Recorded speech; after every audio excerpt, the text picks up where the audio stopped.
Hello, my name is Zsolt Biro. I was a member of the video jury of the 2014 Video Awards session.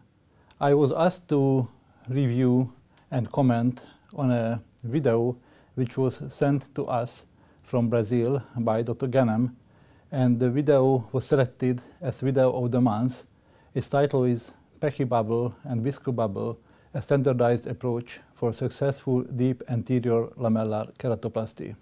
This video deals with a very up-to-date topic, as recently corneal surgeons try to replace only the affected part of the cornea. If it is an endothelial problem, DSEC or DMEC can be performed. If it is opacification of the stroma, a deep anterior lamellar keratoplasty can be performed. In my opinion, perforating keratoplasty will be a surgical procedure only for full thickness corneal opacification, like corneal scars after perforating or penetrating corneal injuries. On the one hand, DALK is a very elegant and safe surgery, avoiding all the complications of open sky keratoplasty.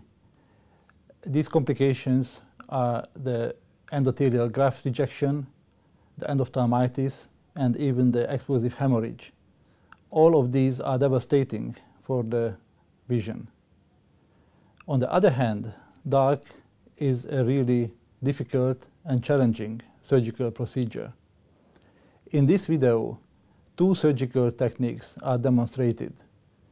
The one assisted by pachymetry, called Pachy-bubble technique, by which 87% of success rate could be achieved. The other is the so-called visco-bubble, in which a viscoelastic material is used to separate the descemet layer. By this technique, the success rate improved up to 97% in the surgeon's hand. So I would like to congratulate to these techniques and to the video, because all the surgical steps are very well demonstrated by surgical videos and animation videos. All the surgical steps can be very well followed, understand, and I think the whole video is really very didactic. If I have to criticize something, or if I have to ask a question, I would like to ask the authors what OVD was exactly used. I guess they have to use a high viscosity cohesive OVD to separate the layers. So no question, however, that this was a very well edited, very excellent video. It's easy to follow, easy to understand. I would like to recommend this video not only for corneal surgeons, but for all ophthalmologists who are interested in corneal diseases and who are interested in nice surgical solutions.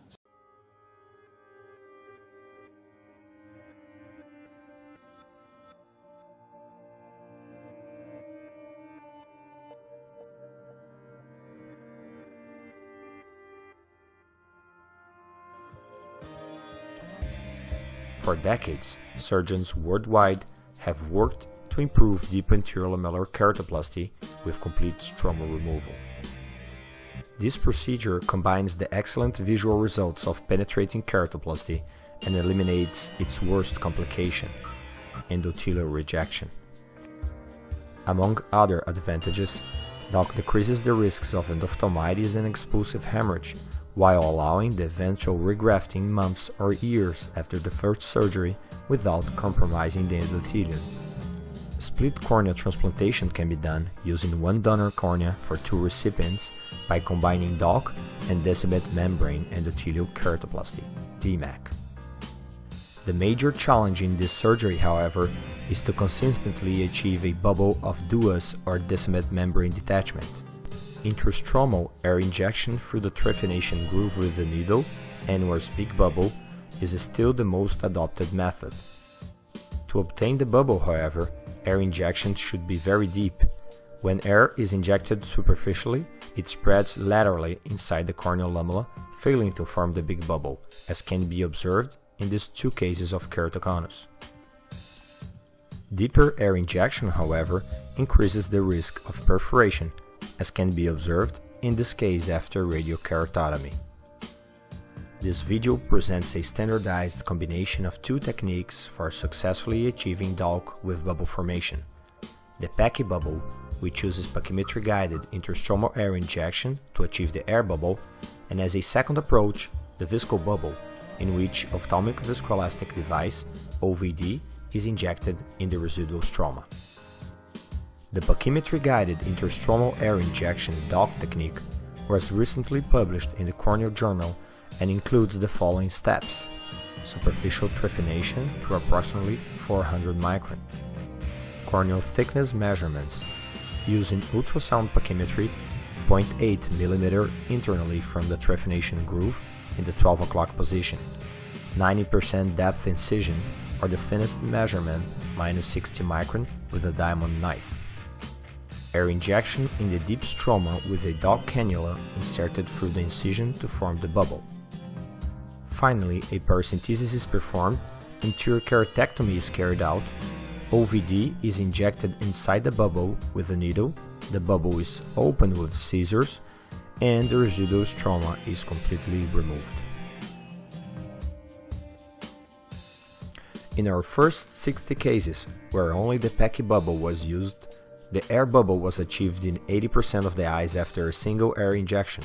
This rate was increased to 87% by repeated air injections in the residual stroma, as can be observed in this case of DALK and autologous limbo transplantation in alkali burn.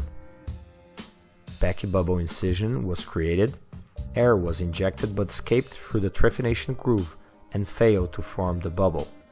Anterior keratectomy was performed and another tunnel was created in the residual stroma. Air was injected again, successfully achieving the air bubble. Finally, the residual stroma was removed. In most cases, however, repeated air injections will not form the bubble. Pneumatic pressure will be insufficient to detach the dua or decime, as air tends to escape through the same path of lower resistance of the previous injections, usually horizontally to the trephination groove or to the peripheral cornea. Finally, the surgeon may have to deal with manual layer-by-layer dissection, increasing the risks of decimate perforation.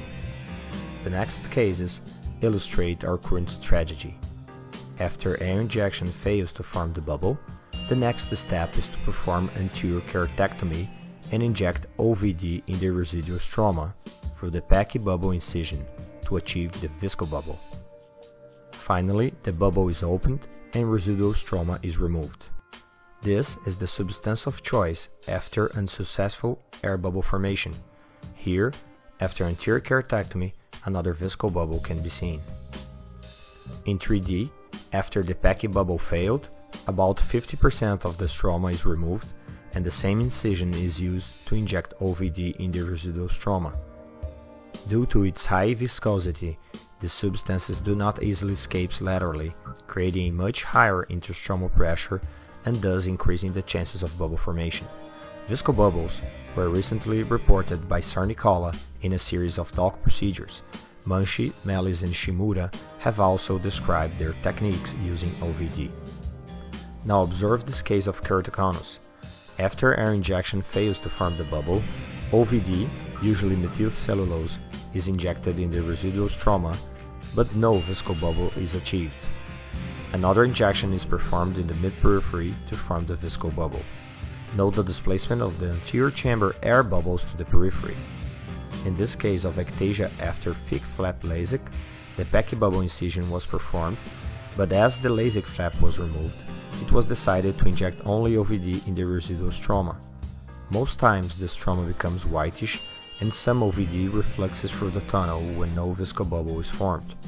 If the substance does not find its way to the posterior stroma, it can be re-injected in another place, as seen in this case, where the visco-bubble is forming and achieving the trephination margins. This last case shows a femtosecond laser-assisted Pachy-bubble in a patient with ectasia after radial and arcuate keratotomies. After preparing the donor cornea, laser is applied to within 100 micron of the recipient descemet membrane. Microbubbles can be seen in the stroma just after laser application.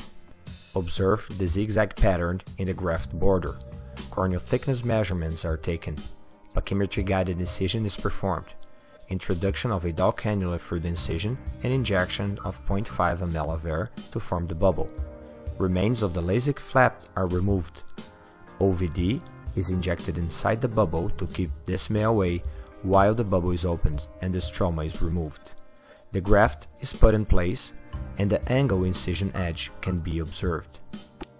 At 1 week, the graft is clear and the interlocking Z-wound configuration can be observed on OCT. Using this strategy, in the last 70 consecutive cases, the bubble was achieved by a single air injection using the Pachy-bubble in 87% of the cases.